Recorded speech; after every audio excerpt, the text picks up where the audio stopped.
یا رب لک الحمد حمدا کثیرا طیبا مبارکا فیہ مبارکا علیہ کما یحب ربنا ویرضا۔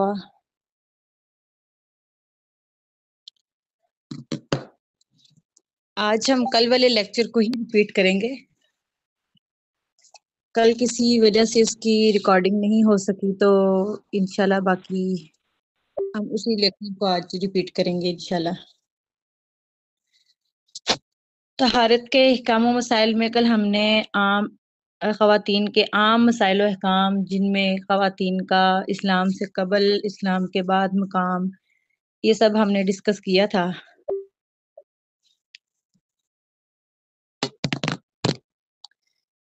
عورت کا مقام اسلام سے پہلے کیا تھا؟ اسلام سے پہلے مطلب کہ زمانہ جاہلیت میں، جس وقت عرب بالخصوص اور روئے زمین پر بسنے والے تقریباً تمام انسان زندگی بسر کر رہے تھے، ہدایت اور نجات کی راہیں ناپید ہو چکی تھیں۔ حدیث نبی کے بیان کے مطابق اللہ تعالیٰ نے ان پر نظر ڈالی تو اہل کتاب سے تعلق رکھنے والے کچھ لوگوں کو چھوڑ کر عرب و عجم کے تمام لوگوں سے اللہ تعالیٰ سخت ناراض ہو گئے۔ اس دور میں خواتین عموماً اور عرب معاشرے میں خصوصاً ان کو سخت آزمائشوں کا سامنا تھا۔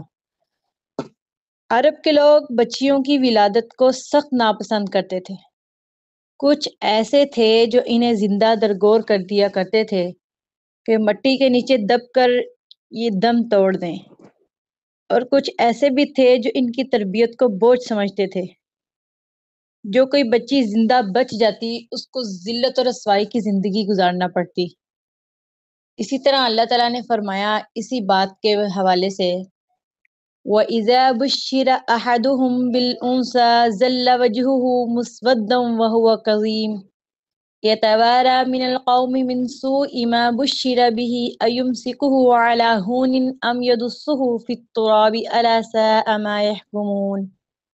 ان میں سے جب کسی کو لڑکی ہونے کی خبر دی جائے تو اس کا چہرہ سیاہ ہو جاتا ہے اور دل ہی دل میں گھٹنے لگتا ہے۔ اس بری خبر کی وجہ سے وہ لوگوں سے چھپا چھپا پھرتا ہے اور سوچتا ہے کہ کیا اس ذلت کو ایسے ہی رکھوں یا اسے مٹی میں دبا دوں۔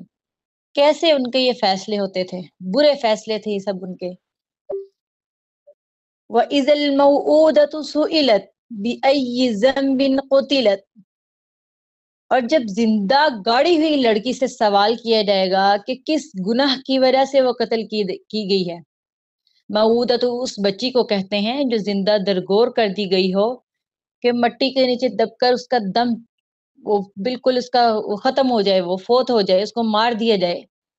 تو اگر وہ کسی طرح سے وہ زندہ درگور کی لڑکی بچ جاتی تو اس کو نہایت ذلت امیز زندگی گزارنا پڑتی۔ اس کو اپنے قریبی لوگوں سے وراثت میں کوئی حصہ نہیں ملتا تھا، خواہ کتنے ہی اس کے رشتہ دار مال و دولت والے کیوں نہ ہوں، وہ خود کتنی ہی غربت کی زندگی کیوں نہ گزار رہی ہو، وہ ضرورت مند ہی کیوں نہ ہو، کیونکہ ان کے ہاں عورتوں کی بجائے صرف مردوں کو ہی وراثت ملتی تھی۔ عورتوں کو وراثت کیا ملنی تھی، وہ خود ایک شوہر کی، جب شوہر ان کا فوت ہو جاتا ان کو مال وراثت کی طرح تقسیم کر دیا جاتا۔ ایک شوہر کی زوجیت میں بے شمار عورتیں ہوا کرتی تھیں، کیونکہ ان کے نزدیک تعدد ازواج کی کوئی قید نہیں تھی۔ اس وجہ سے ان عورتوں کو ہونے والی جو پریشانیاں تھی، تنگیاں اور ظلم و زیادتی، اس کی کوئی بھی ان کی پرواہ نہیں کرتا تھا کہ اس عورت کو کتنی پریشانی ہے، تنگی کا سامنا ہے، اس کے اوپر ظلم کیوں ہو رہا ہے۔ لیکن اسلام نے، جب اسلام آیا تو اس نے عورتوں پر ہونے والی ظلم و زیادتی کا خاتمہ کرتے ہوئے انہیں ایک مرتبہ فراہم کیا، ایک مقام دیا اسلام نے۔ یا ایھا الناس انا خلقناکم من ذکر و انثی، سورۃ الحجرات کی آیت ہے، اے لوگو ہم نے تم سب کو ایک ہی مرد اور عورت سے پیدا کیا۔ اللہ تعالیٰ نے واضح کیا کہ انسان ہونے میں عورت اور مرد ایک جیسا درجہ رکھتے ہیں، اس طرح اعمال پر بھی سزا ان کو ملے، ان کو کسی نیکی کا کوئی بدلہ، وہ سب یکساں برابر ملنے ہیں۔ مطلب کہ اللہ تعالیٰ نے فرمایا من عامل صالحا من ذکر او انثی وهو مؤمن فلنحیینہ حیاتا طیبۃ ولنجزینہم اجرہم باحسن ما كانوا یعملون۔ جو شخص نیک عمل کرے، مرد ہو یا عورت، لیکن ایمان والا ہو، تو ہم اسے یقیناً نہایت بہتر زندگی عطا فرمائیں گے، ان کے اعمال کا بہتر بدلہ بھی ضرور دیں گے۔ یہ سب کیوں ہے؟ اس لیے ہے، اللہ تعالیٰ نے سب کو برابر یہ سزا اور جزا کا معاملہ کیوں رکھا ہوا؟ اللہ تعالیٰ نے لیعذب اللہ المنافقین والمنافقات والمشرکین والمشرکات، یہ اس لیے ہے کہ اللہ تعالیٰ نے منافق مردوں اور عورتوں، مشرک مردوں اور عورتوں کو سزا دے سکے۔ اللہ تعالیٰ نے عورت کی اس حیثیت کو، یہ حیثیت جو شوہر کے مرنے کے بعد عورت کو ایک مال وراثت کے طور پر تقسیم کر دیا جاتا، اللہ تعالیٰ نے اس حیثیت کو حرام اور ممنوع قرار دیا، کیونکہ اللہ تعالیٰ نے فرمایا یا ایھا الذین آمنوا لا یحل لکم ان ترثوا النساء کرہا، اے ایمان والو تمہیں حلال نہیں کہ زبردستی عورتوں کو ورثے میں لے بیٹھو۔ اللہ تعالیٰ نے خواتین کو ایک مستقل حیثیت دی، نہ کہ ان کو وراثت کا کوئی ایک حصہ بنایا کہ ان کو وراثت کے طور پر آپ تقسیم کریں۔ ان کا ایک حصہ، ان کے لیے ایک حصہ مقرر کیا کہ وراثت میں ان کے لیے ایک خاص حصہ مقرر کر دیا اللہ تعالیٰ نے۔ اللہ تعالیٰ نے فرمایا للرجال نصیب مما ترک الوالدان والاقربون وللنساء نصیب مما ترک الوالدان والاقربون مما قل منه او کثر نصیبا مفروضا، کہ ماں باپ، کھاتے پیتے رشتہ دار، ان کے وراثت میں مردوں کا حصہ بھی ہے اور عورتوں کا بھی ہے، بے شک مال تھوڑا ہو یا زیادہ، لیکن اللہ تعالیٰ نے حصہ مقرر کر دیا ہے۔ اسی حوالے سے اللہ تعالیٰ نے ایک اور جگہ پہ بھی یہی ارشاد فرمایا یوصیکم اللہ فی اولادکم للذکر مثل حظ الانثیین فإن کن نساء فوق اثنتین فلہن ثلث ما ترک وإن كانت واحدة فلها النصف۔ اللہ تعالیٰ نے تمہیں تمہاری اولاد کے بارے میں حکم دیا کہ ایک لڑکے کا حصہ دو لڑکیوں کے برابر ہے، اگر صرف لڑکیاں ہی ہوں اور دو سے زیادہ ہوں تو انہیں مال کا 2/3 حصہ ملے گا، اور اگر ایک ہی لڑکی ہو تو اس کے لیے آدھا ہے۔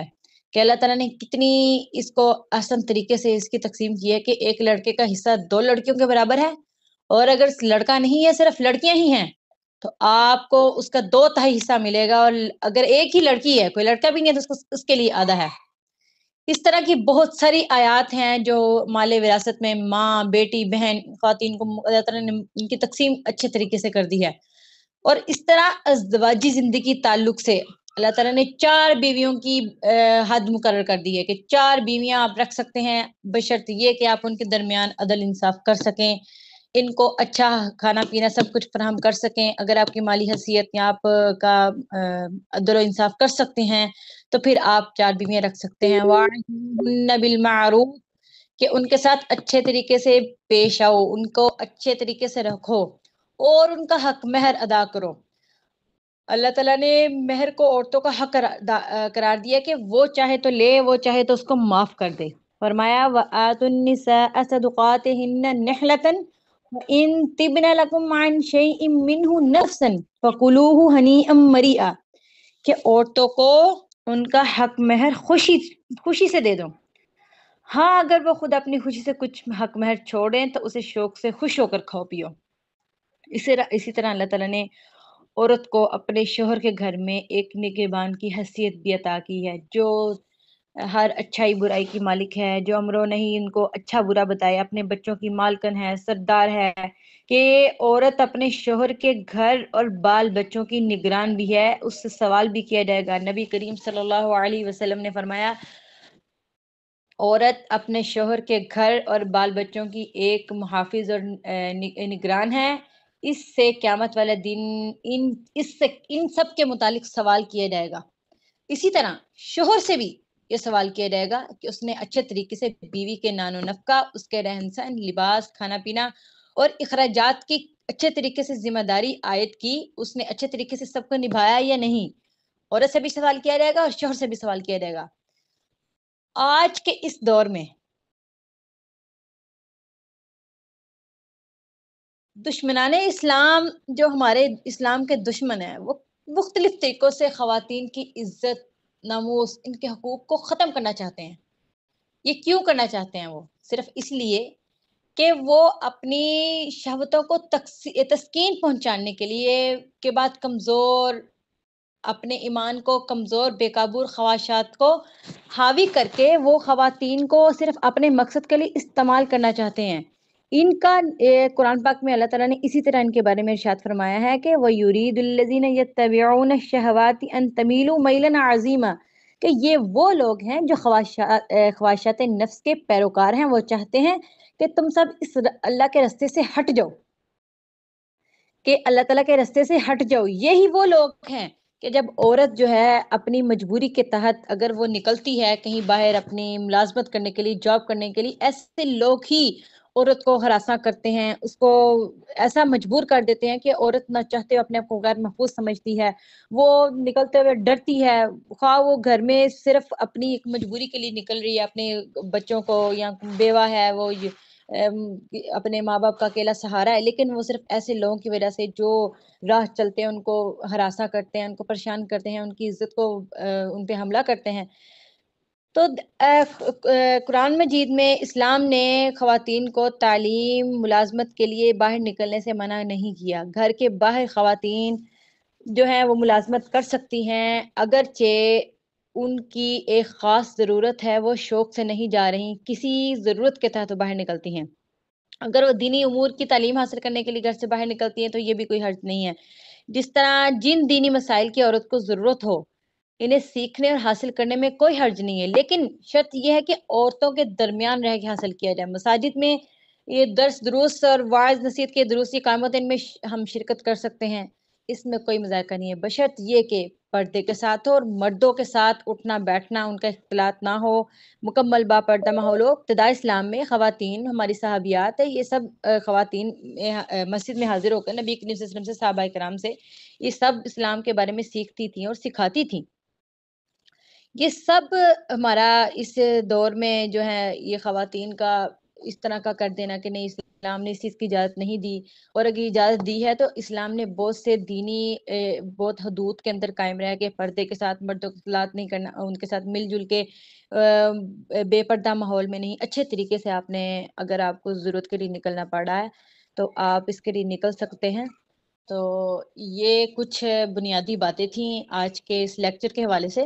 کل انشاءاللہ ہم بات کریں گے خواتین کی جسمانی زینت و آرائش، اس کے بارے میں ہم تھوڑا کل ہم گفتگو کریں گے. آج کی کچھ بنیادی باتیں ہم بس اس کو بیان کر چکے ہیں. انشاءاللہ اس کے متعلق آپ کے ذہن میں کوئی سوال ہو آپ اس کو لکھ کے رکھ لیں، یا آپ ساتھ ساتھ کر سکتے ہیں استاد صاحب سے یا مجھ سے کر سکتے ہیں، جیسے آپ کے لیے ایزی ہو. تو جس چیز کے بارے میں آپ کو اپنے ذہن کلیئر کرنا ہو تو آپ کر سکتے ہیں. تو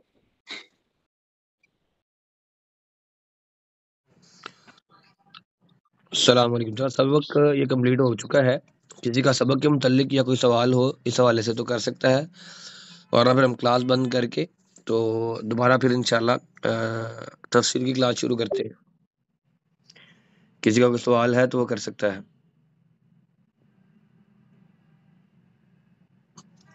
چلیں جی، کسی کا کوئی سوال نہیں ہے، میں اس کلاس کو بند کر کے تو دوبارہ انشاءاللہ آپ کو کال کرتا ہوں تفسیر کی کلاس کے لیے. السلام علیکم.